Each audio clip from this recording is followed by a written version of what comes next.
सारी की सारी एक पे डिपेंड होनी है, एक को फर्क डालनी है, वो y है। जब एक से ज्यादा फीचर पे डिपेंड होने लगे आपका एक्चुअल आउटपुट, तो वो बोलता है मल्टीपल लीनियर रिग्रेशन रिलेशनशिप। देखिए यहाँ पे बहुत सारे पैरामीटर्स हैं, हमने देखा है एज का और वोकल डेवलपमेंट एज का, कि बच्चा बोलना कब शुरू करता है, और एज, इन दो फैक्टर के बीच में हम रिलेशन पढ़ना चाह रहे थे। तो हमारे पास यहाँ पे बहुत सारे डिफरेंट डिफरेंट पैरामीटर है, रेड कलर, ब्लैक कलर, ये अलग अलग चीजें ली गई है, देखी गई है कि इन सबका कैसे कैसे इफेक्ट आ रहा है, कि उस बच्चे की अपब्रिंगिंग, कैसे माहौल में वो पैदा हुआ, फिर कैसे माहौल में वो पला, कैसा उसका एनवायरमेंट मिला, अलग अलग चीजों पे जब डिपेंड कर रही है हमारी चीज, तो वो होता है मल्टीपल, जब एक से ज्यादा पे हमारी बात हो। इसका एग्जाम्पल देखो, हिंदी में इसको बोलते हैं एकाधिक रैखिक प्रतिगमन।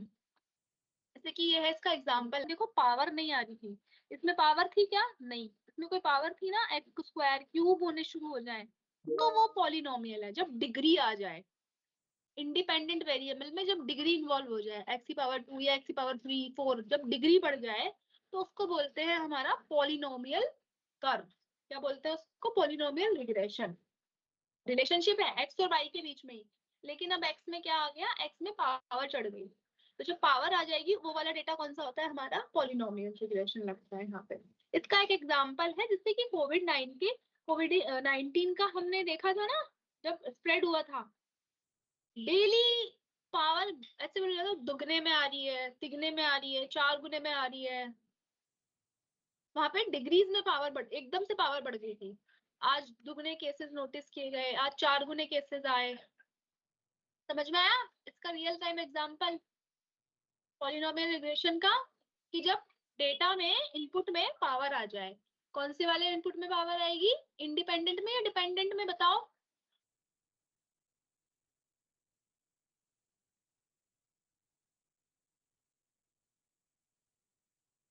यस, इंडिपेंडेंट में पावर आएगी। नहीं, डिपेंडेंट में नहीं आ रही, देखो इंडिपेंडेंट में पावर आ रही है ना, एक्स एक्सिस पे है इंडिपेंडेंट, और डिपेंडेंट वाई पे है, तो इस पे पावर आ गई।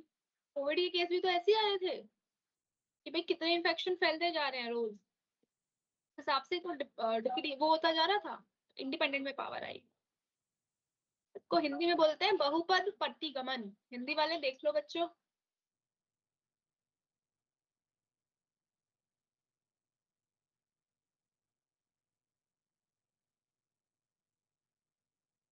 अब है एक्सट्रापोलेशन एंड इंटरपोलेशन। ये दो टेक्निक है जो कि आपकी रिग्रेशन में यूज होती है। एक्सट्रापोलेशन क्या है कि सिंपल सी आप देखो तो देखो, ये एक्सट्रापोलेशन का कर्व है, आपको दिख रहा है एक्स और वाई है और एक डेटा का सेट है, और इस डेटा की रेंज से बाहर जाके मैंने कुछ देखा, इस डेटा की रेंज में है ही नहीं, तो उसको बोलते हैं एक्सट्रापोलेशन। इसके बिहाफ पे ये इसी के जैसा डेटा था और मैंने इसको जाके चेक किया कि यार इस रेंज में तो ये नहीं आ रहा, लेकिन इस रेंज के आगे जा रहा है और इसी से बिलोंग करता है, तो इसका पैटर्न यही होगा। तो जब हम एक नॉन अननोन वैल्यू को एक नॉन वैल्यू के सीक्वेंस के हिसाब से समझ के चले, एक सीक्वेंस हो हमारे पास पहले से हमें पता हो, जैसे फर्स्ट क्लास के बाद सेकंड आएगी, थर्ड आएगी, फोर्थ आएगी, फिफ्थ आएगी, एट्थ आएगी, सिक्स आएगी, सेवंथ आएगी, एट आएगी, सीक्वेंस है। तो सीक्वेंस के बाद हमें अपने आप पता है कि नाइन्थ के बाद टेंथ और टेंथ के बाद 11th आएगी, ये एक्सट्रापोलेशन हो गया।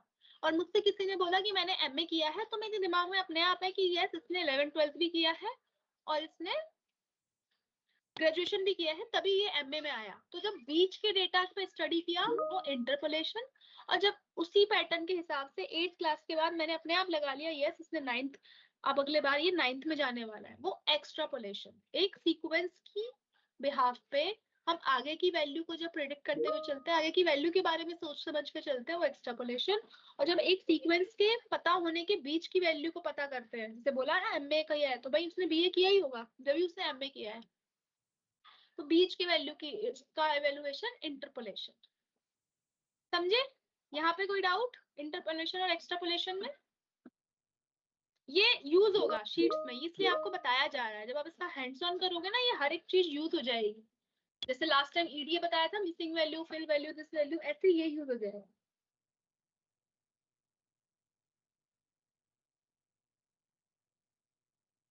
एक्सट्रापोलेशन मतलब कोई एक सीक्वेंस में हमें पता है 1 से लेके 8 तक क्लास होती है, तो 8 के बाद 9 ही आएगा, उसके आगे की वैल्यू प्रिडिक्ट करना। एग्जाम्पल देखो, 2014 से लेके 2015 तक का डेटा हमने कलेक्ट किया। तो अगर हम उसके बीच में 2010 की वैल्यू ले रहे हैं तो वो किसका डेटा हुआ? इंटरपोलेशन का, है ना। 10 के और 4 और 15 के बीच में तो 10 आया ही था ना, 2010। तो वो कौन सा डेटा हुआ? एक्सट्रापोलेशन का।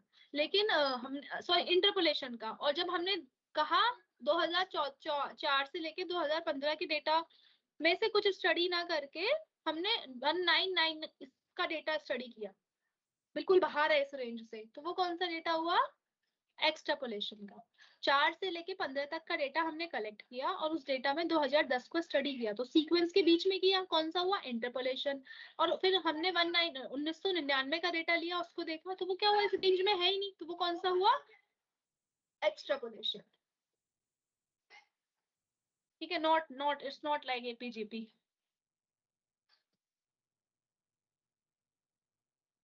अब कि जो भी आप वेरिएबल पढ़ रहे हो, डेटा पढ़ रहे हो, मैट्रिसेस पढ़ रहे हो, अब इनके बीच में आपस में रिश्ते क्या हैं, क्या इफेक्ट है? अभी तो पढ़ लिया, रिग्रेशन से तो हमें समझ में आ गया, लीनियर है। एक बढ़ रहा है तो दूसरा बढ़ रहा है तो वो लीनियर है, एक बढ़ रहा है दूसरा घट रहा है तो वो नेगेटिव लीनियर है।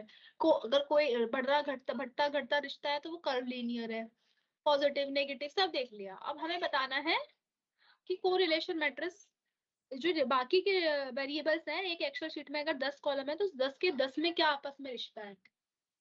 ठीक है, उसके लिए जो यूज होता है वेरिएबल के बीच का रिलेशनशिप जानने के लिए, उसको बोलते हैं कोरिलेशन मैट्रिक्स, जो कि ऐसा दिखता है। दिख रहा है आपको? और इसकी रेंज होती है +1 से -1 से +1 के बीच। मान लीजिए मेरे पास एक एक्सेल शीट थी, उसमें iPad, iPod, iPhone, Nokia, other mobile की detail, Mac computer, Mac laptop, PC, lap computer और नन ऑफ दी, ये शीट थी एक्सेल की। तो मुझे ये देखना है आईपैड में और आईपैड में कितना रिलेशन है। आईपैड और आईपैड में तो एक होगा रिलेशनशिप पूरा 100%। फिर मुझे देखना है आईपैड में और दूसरी डिवाइस में कितना रिलेशन है, आईपोड में कितना रिलेशन है, वो कितना होगा। सबका खुद से देखो, आईपैड का आईपैड से 1 है, आईपोड का आईपोड से 1 है, और इनका बाकी में अगर आप चलेंगे, आईपोड का आईपोड से 1 है और आईपोड का आईपैड से 0.014 है। आईफोन का आईपैड से 0.22 का रिश्ता है और आईफोन का आईपोड से 0.25 का, और आईफोन का आईफोन से फिर 100 का। तो एक वेरिएबल एक शीट में बाकियों से कितना रिलेशन रखता है।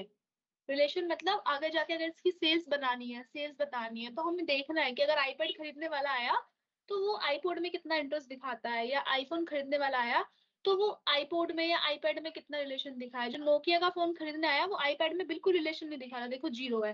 जो नोकिया खरीदने आया वो आईपोड में बिल्कुल नहीं दिखा रहा है, लेकिन आईफोन में दिखा रहा है -0.16 का। पूछा उसने, अच्छा कितने का पड़ जाएगा ऐसे। लेकिन जो नोकिया खरीदना है उसका नोकिया वाले से कितना, पूरा 100 का रिलेशन है। तो ये समझ में आया कोरिलेशन मैट्रिक्स क्या है, कि एक एक्सेल शीट में जितनी भी चीजें हैं वो आपस में कितनी रिलेटेड है। और इसकी रेंज कितनी होती है? -1 से +1 के बीच में होती है। -1 से +1 के, जितना नेगेटिव रिलेशन है उतना वीक है, और जितना पॉजिटिव वैल्यू उतना ज्यादा है। यहाँ तक कोई डाउट?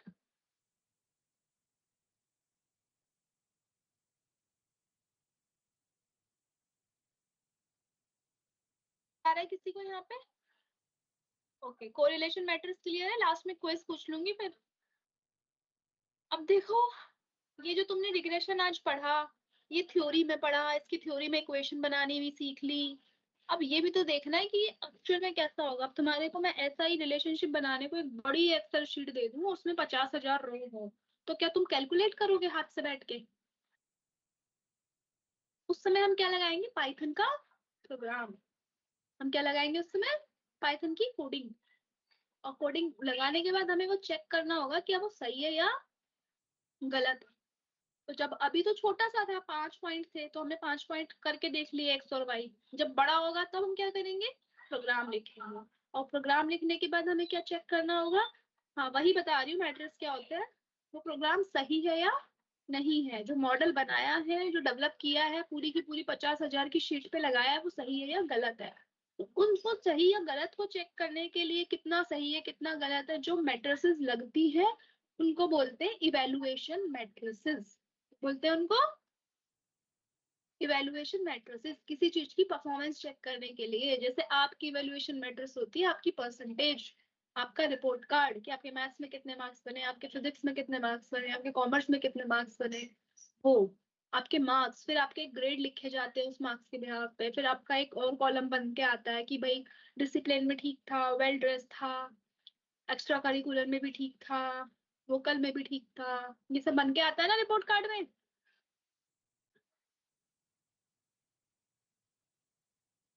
ठीक है, तो इसी तरीके से मॉडल को भी चेक करने के लिए कि वो ठीक है या गलत है, उसकी परफॉर्मेंस कैसी है, बैड है, पुअर है, एवरेज है, गुड है या एक्सीलेंट, जो चीजें हम जो टर्म और जो टर्मिनोलॉजीज हम यूज करते हैं उनको बोलते हैं इवेल्युएशन मैट्रिसेस।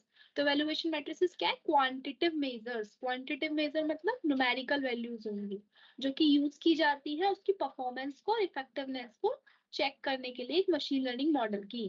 तो एक मशीन लर्निंग मॉडल की जिससे परफॉर्मेंस चेक की जाती है, और मैट्रिसेस को क्या बोलते हैं, इवेल्युएशन मैट्रिसेस। और ये हमें क्या बताती है कि मॉडल कैसा परफॉर्म कर रहा है, सही कर रहा है, गलत कर रहा है, इम्प्रूव करने की जरूरत है या नहीं। तो रिग्रेशन में जो जो यूज होती है वो मेन तो ये तीन है, mean absolute error, mean squared error और आर एक्स स्क्वायर। ये अब हम स्टडी करेंगे पूरा डिटेल। देखो, रिग्रेशन मैट्रिसेस में कौन सी वैल्यूएशन यूज हो रही है, एमएससी। एमएससी मतलब मीन, सबसे पहले ये होती है mean absolute error, MAE, mean absolute error. फिर यूज होती है मीन स्क्वायर्ड एरर, MSE। फिर यूज होती है आपकी ये रूट मीन स्क्वायर एरर, इसको निकालने के बाद इसको निकाल लेते हैं, ये निकल गया आपका, इसको 1 में से माइनस करके डिवाइड कर देता है। ये दोनों मैंने होमवर्क में डाले हैं, बाकी आपको यहाँ पे कराऊंगी मैं सारे। और ये मैप होती है, मैप होती है मीन एब्सोल्यूट परसेंटेज एरर। ये परसेंटेज बताती है कि एक्चुअल वैल्यू में और प्रेडिक्टेड वैल्यू में कितना डिफरेंस आया, उसका परसेंटेज। ये जो डिफरेंस आया है उसका स्क्वायर बताती है एमएससी। मीन एब्सोल्यूट एरर, जो भी डिफरेंस आया उसका एब्सोल्यूट, उसकी नेगेटिव साइन को इंप्रूव, उसके नेगेटिव साइन को इग्नोर कर देती है। ये एक्चुअल में और प्रिडिक्टेड में कितना डिफरेंस आया उसका रूट स्क्वायर कर देती है। और ये उसका 1 में से माइनस करके सब्ट्रैक्शन हमें बताती है, इसकी वैल्यू +1 से माइनस। हिंदी वाले देख लो एक बार, दिख रहा है। अभी इसको पूरे को डिटेल में पढ़ेंगे, क्वेश्चन करेंगे, तो कोई डाउट अगर है तो एक बार थोड़ा सा सब्र रखना, और है तो कुछ पूछ लो अभी तक।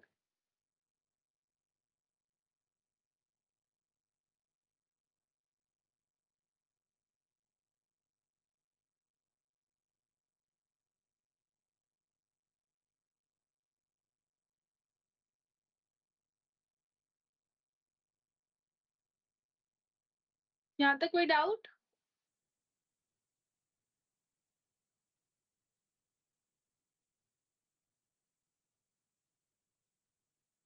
ओके, नाउ फर्स्ट एरर जो हम पढ़ने जा रहे हैं वो होता है mean absolute error. Mean absolute error को MAE शॉर्ट में क्या बोलेंगे, MAE बोलते हैं। ये यूज होती है रिग्रेशन मॉडल के लिए, रिग्रेशन मॉडल में यही यूज होती है जो अभी सिखाई जा रही है, ये रिग्रेशन मॉडल की। ये क्या बताती है, एरर बताती है, एक्चुअल वैल्यू में कितना एरर है, और प्रिडिक्टेड जो मॉडल ने बताई थी उसमें कितना है। यानी कि एक्चुअल में अगर 1 था तो मॉडल ने अगर 69 बताया, मॉडल ने अगर 75 बताया तो कितना एरर आएगा, 25% का एरर है। ठीक है, तो ये आपका ये बताती है मीन एब्सोल्यूट एरर 1/9। इसका फॉर्मूला क्या होता है, 1/n, टोटल कितने नंबर्स हैं उसमें डेटा में, वो y कितना वैल्यू आया और उसका माइनस का subtraction. This is called mean absolute error. Absolute इसको इसलिए बोलते हैं, नेगेटिव साइन को इसका मॉड्यूलस ले रखा है देखो, तो अगर नेगेटिव वैल्यू भी आ रही होगी ना उसको भी इग्नोर कर देते हैं, मॉड ले लेते हैं, नेगेटिव वैल्यू को इंक्लूड कर देते हैं, एक्सक्लूड कर देते हैं, इसलिए इसको बोलते हैं एब्सोल्यूट एरर। इसका एक क्वेश्चन है, सॉल्व करो। फॉर्मूला लिख लिया पीछे से, मैं आपके लिए अभी मिटो दे रही हूँ, फिर आप आंसर का ना वो देखो, इस फॉर्मूले को लिख लो।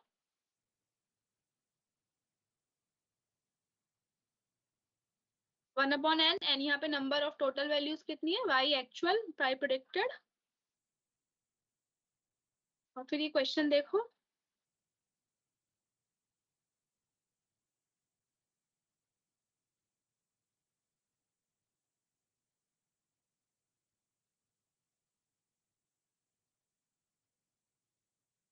क्वेश्चन लिख लो जल्दी से।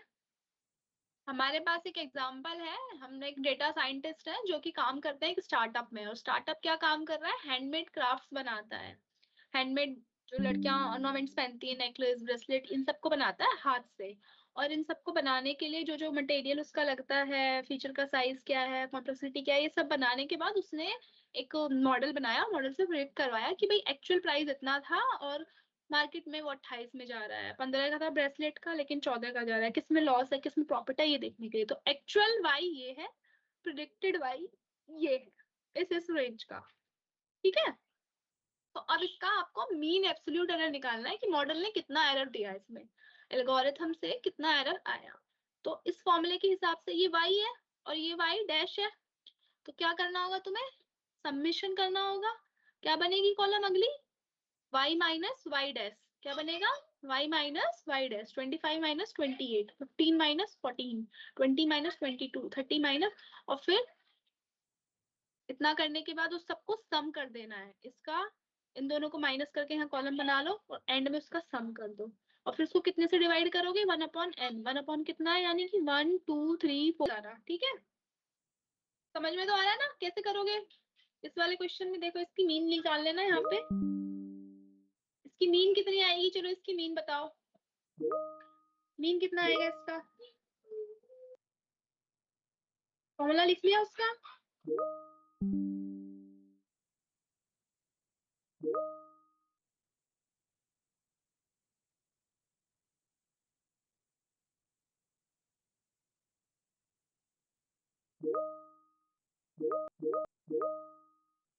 ट्वेंटी 29 आ रही है, मीन कितनी आ रही है इसकी, 26 आ रही है।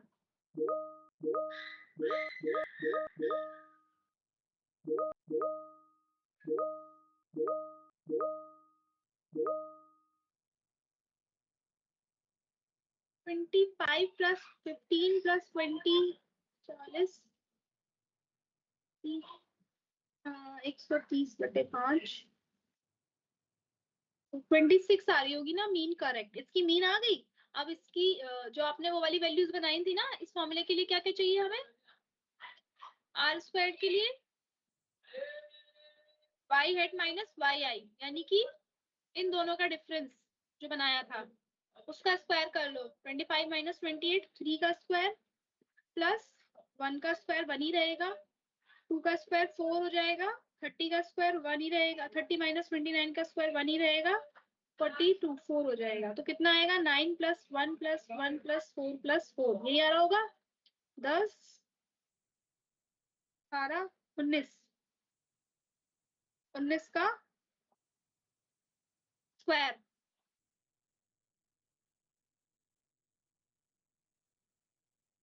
और इसको फिर नेक्स्ट में क्या करना है, हर एक में से मीन माइनस करना है। तो इसको सॉल्व करके इसका आंसर मुझे नेक्स्ट क्लास में बताना, स्टेप्स बता दिए।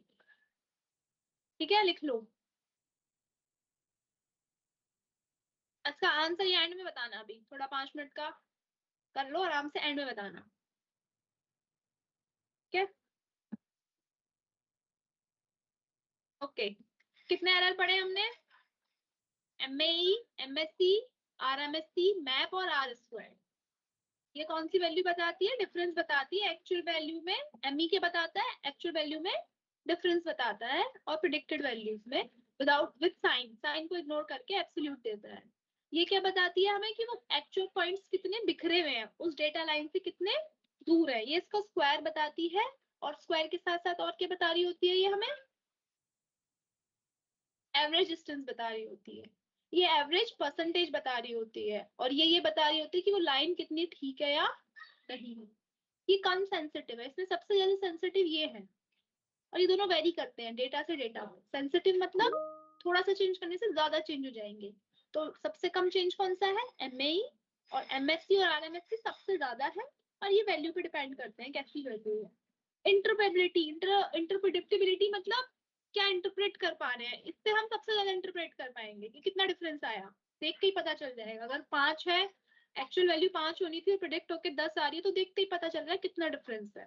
तो इससे सबसे ज्यादा पता चलता है, इससे थोड़ा कम चलता है क्योंकि स्क्वायर हो जाता है वैल्यू का, तो हमें थोड़ा कम पता चलेगा। इनसे मॉडरेट, इससे ज्यादा, क्योंकि परसेंटेज में देता है हमें वैल्यू। ठीक है, लार्ज एरर के लिए हम इन दोनों पे बात करते हैं, अगर हमें बड़े बड़े डेटा पे काउंट काम करना है तो हम एमएससी और आरएमएससी काउंट देखते हैं। Okay, okay now quiz. यहाँ तक कोई डाउट? पहले क्वेश्चन सॉल्व करना है, कर सकते हो। यहाँ तक कोई डाउट है तो बताओ। हिंदी, ये स्लाइड तो बेटा हिंदी में ये वाली तो नहीं है, बट आपको ना मैं इसका प्रोवाइड करा दूंगी हिंदी।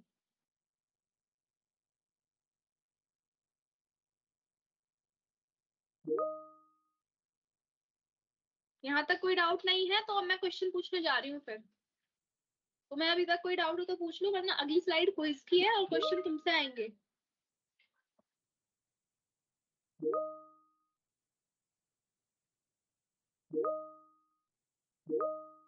ठीक है फिर क्लियर। अच्छा, एक गूगल कोलैब पे फाइल अपलोड करनी सबको आ गई? दिवाली वाली फाइल सब लोगों ने कर ली? आर स्क्वायर आ गया? आर स्क्वायर कैलकुलेट करो। आर स्क्वायर 0.513 आ रहा है। अभी मैंने वेरीफाई नहीं किया है, आप मुझे वेरीफाई करना है। सबको आ गई या एक डेमो कराना है उसका अभी? क्योंकि आज हमारे पास 5 मिनट का बफर है तो हम कर सकते हैं वो।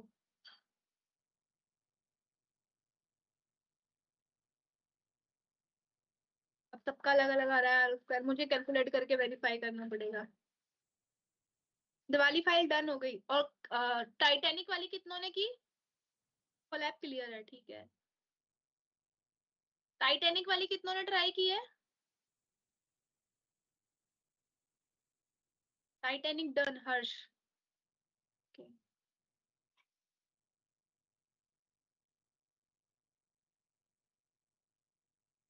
कोलैब पे फाइल अपलोड करना मैं एक बार आज दिखा दूंगी, 1-2 मिनट का डेमो है उस पे कैसे फिर से, क्योंकि कर लो उसको। नेक्स्ट क्लास में हम हैंड्स ऑन करेंगे ना, तो हम फिर से एक्सेल शीट पे ही काम करेंगे।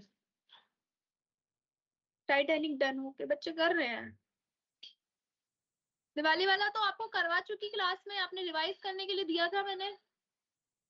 कोडिंग में तो करना पड़ेगा, coding is like maths, daily करनी पड़ेगी तभी आएगी। ओके तो सुपरवाइज लर्निंग किस तरह का डेटा यूज करती है?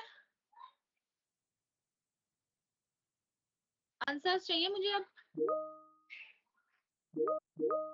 Labelled, structured, labelled, labelled, labelled, labelled. At least 50% answer तो आने चाहिए आज।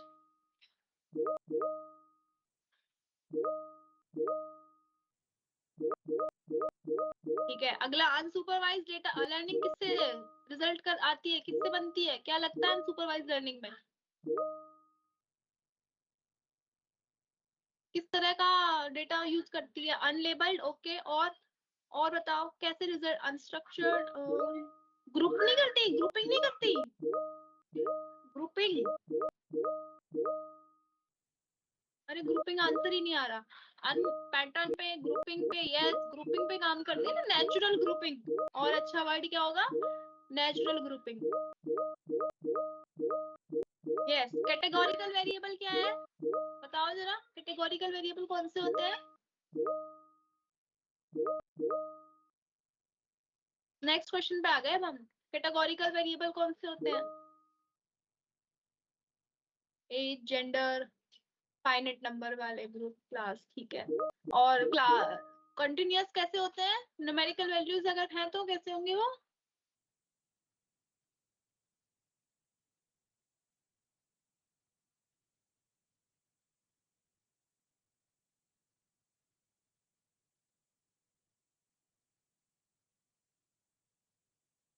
ठीक है। स्पैम डिटेक्शन किसका टाइप है? सुपरवाइज्ड का, अनसुपरवाइज्ड का? स्पैम में जो ईमेल्स जाते हैं वो किसका टाइप है? सुपरवाइज्ड लर्निंग का, अनसुपरवाइज्ड का?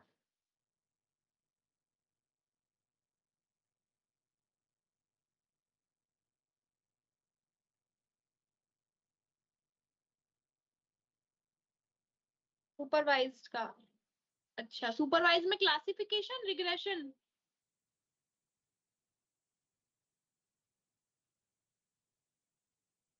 या तो मेल स्पैम में जाता है या तो मेल आपके इनबॉक्स में आता है।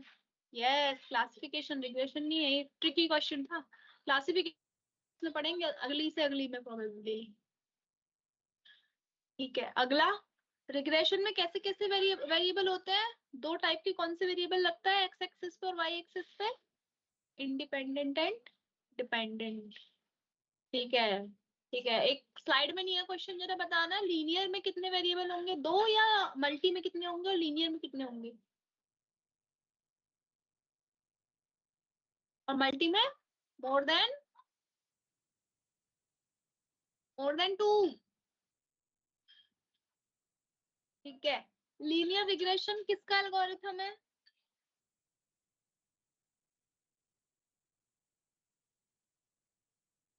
सुपरवाइज्ड का, अनसुपरवाइज्ड का? सुपरवाइज्ड का।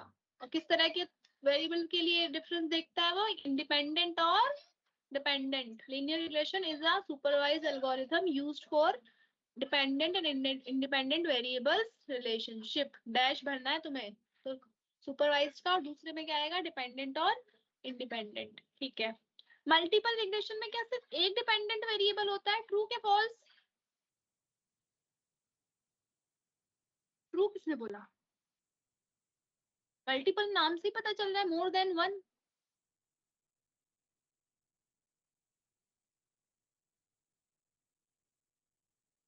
विच type of model is used for house price detection? घर का, हमें वो खरीदना है घर एक, और हमारे पास डेटा है कि ये लोकेशन है, इस मंजिल पे फ्लैट मिल रहा है, और फर्नीचर्ड है, ब्रोकर से मिल रहा है, इतनी प्राइस, और उसका फिर प्राइस प्रिडिक्ट करना है, तो वो कौन सा डेटा होगा? कौन सा लगाएंगे इसमें? क्या लगेगा, रिग्रेशन, क्लासिफिकेशन?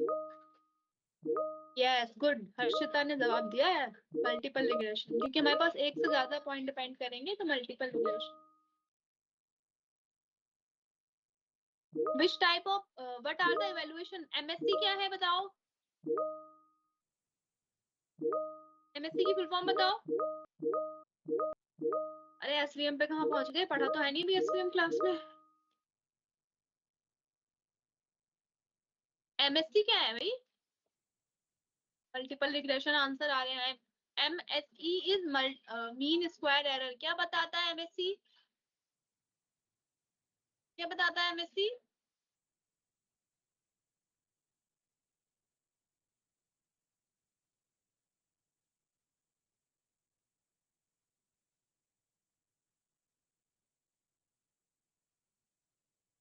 बताता क्या है?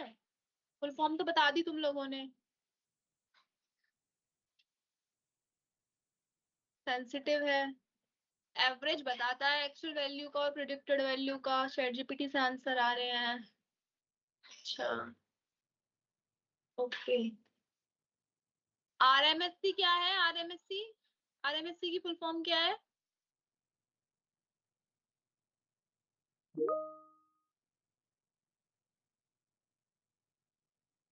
यस, मल्टीपल रिग्रेशन में डिपेंडेंट वेरिएबल तो वन ही होगा, लेकिन इंडिपेंडेंट मोर देन वन होंगे। गुड, किसने कराया ये पॉइंट आउट? डिपेंडेंट तो एक ही होगा ना। रूट मीन स्क्वायर एरर क्या बता रहा होता है?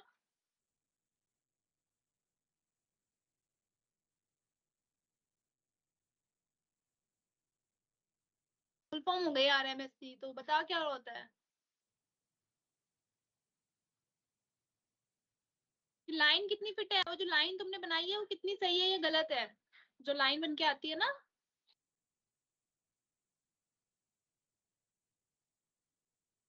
क्लासिफिकेशन का कोई एक लाइव एग्जांपल दो।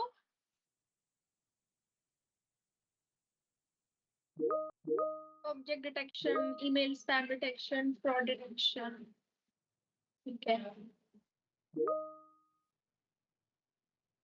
Page, okay okay. अब बताओ, कुछ समझ में आया आज की क्लास में? कोई डाउट है आज?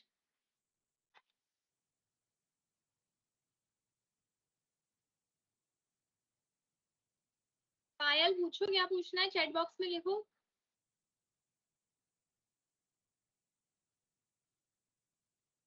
डाउट पूछ लो, और मुझे एक चीज और बता दो, नेक्स्ट क्लास में आप लोग चाहते हो कि डाउट सेशन रखवाए या क्लास कंटिन्यू करें? आप लोग जैसे बोलोगे, फिर हम सब लोग वैसे वैसे ही हम प्रोसीड करेंगे। डाउट क्लास चाहिए?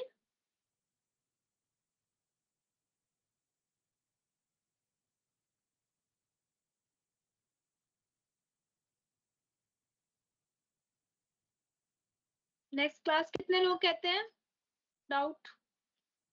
पहले डाउट सेशन के लिए बता दो कितने लोग बोलते हैं, थम्स अप डाल दो। यस पायल, चैट में लिखो, अनम्यूट नहीं कर सकते हैं, we have no option for unmuting.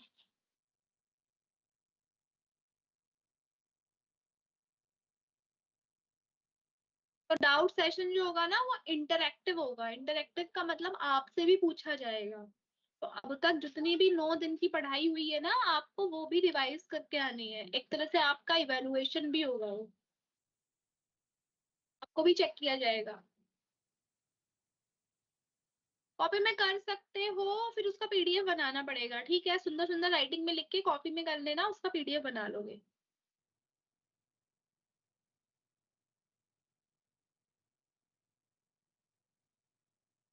Upload का ऑप्शन ये आपको कॉलेज से बात करनी होगी।